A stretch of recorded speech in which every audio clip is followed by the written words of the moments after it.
Hi everyone, it's Simon from Higher Plane Games with a review of Salio. This is a hardcore minimalistic platform adventure game that came out on Steam last week. It was developed by two gentlemen from Poland as a little passion project, and they were kind enough to talk to me directly about their game before offering a copy for review, so thank you very much for that.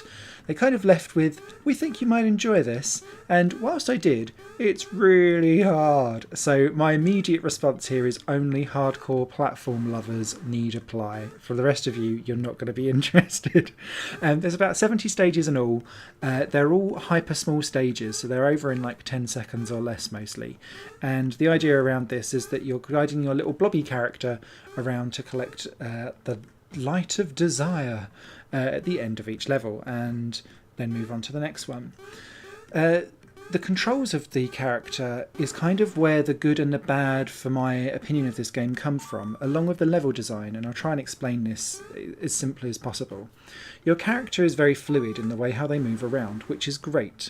The issue with that is that almost immediately from like level 3 onwards, the introduction of ice blocks comes into the level design, and these ice blocks don't let you have any room for negotiation or lack of precision, which means that as soon as you hit the ice block, you're sliding off the other side, and then you want to jump, and then you'll hit a red block and die over and over and over again.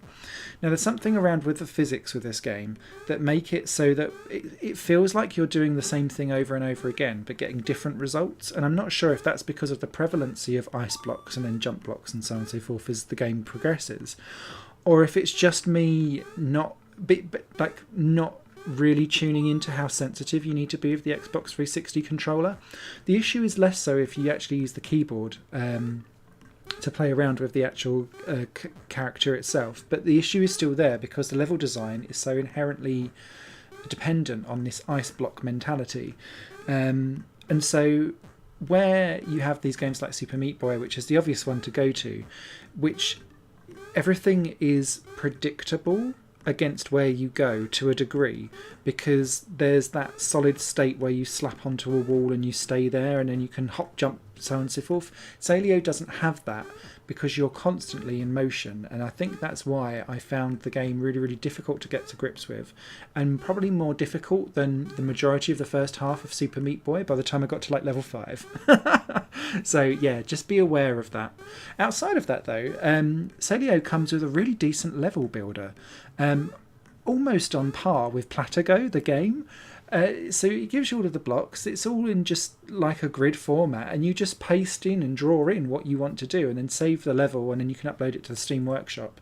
So there's already some decent levels that are out there already. I was having a little mini go at making my own. I need to go back in and really have a proper rummage with it, but I was impressed with the ease of how everything comes out. You just scroll the mouse wheel and it will change the block type for you, and then you just draw in where you want it to go, confirm that the level works, and then upload it, and away you go. So that was really simple and nice and straightforward, and I could see people having lots of silly fun with making some decent and hardcore Salio levels for people to download and play from the workshop. I will never get to the end of this game, so I can't judge the difficulty curve later on. It hit me too early, which is why I'm like, only hardcore people need apply. And why this gameplay will just show minutes and minutes of me dying and failing miserably. But yeah, if this piques your interest, go grab it. It's out now. It's quite cheap. But yeah, this is going to be for a niche audience, this one. And your niche audience is going to have a ton of patience. Thanks for watching. Bye for now. This channel is just one of my many projects that cover games, music and film. If you enjoy any of these and would consider supporting me to develop further in the future, you can do so by visiting patreon.com/Satorimon. Thank you for your time and for watching the video.